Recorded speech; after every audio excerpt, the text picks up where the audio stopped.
think we have a long-standing, it sounds like a mantra, long-standing, multifaceted, mutually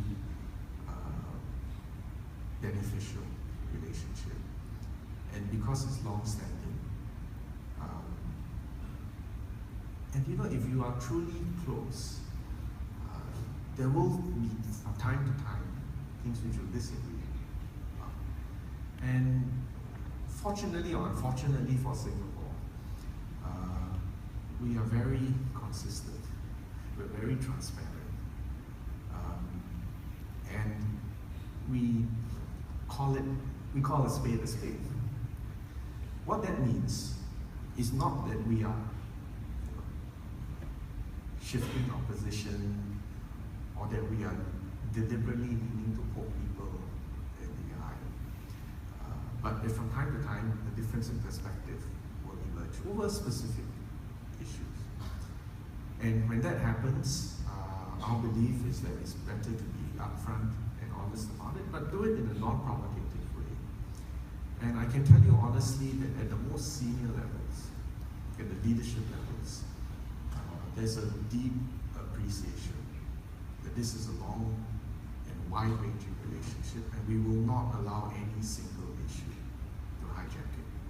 But because we are such close and long-term friends, we will also recognize that from time to time there will be differences in perspectives.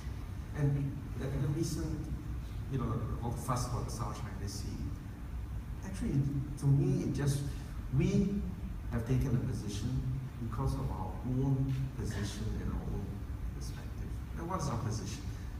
That because trade is 3 times our GDP, and so much of the trade flows through the South China Sea, to us, peace and stability, freedom of navigation and overflight, absolutely crucial.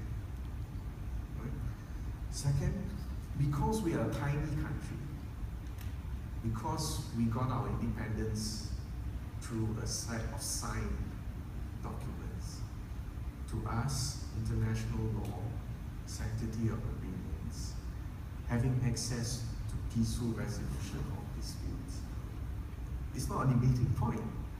It's very core to our own existence as a small, tiny city-state. So it's not provocative. I'm just expressing a difference because of my unique history and of my size.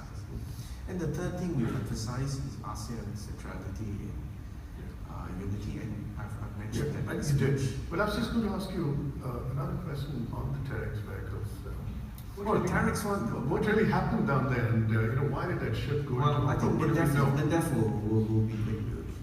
will be elaborating on that, so I don't want to jump the gap. What is the way out?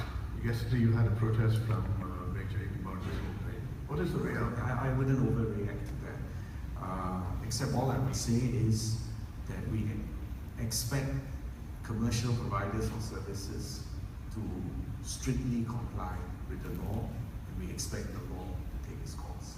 I think that's about all that I need or should say at this point. But do you think there might come, in the months or years ahead, that when we move the trading out of Taiwan, and now that we have this deal with Australia, for instance, I'm the Minister of Foreign Affairs, not in depth, so let's not over. I thought you negotiated the treaty with Australia. No, of course, yes. Of course, I negotiated the treaty with Australia, but even that, there's a broader context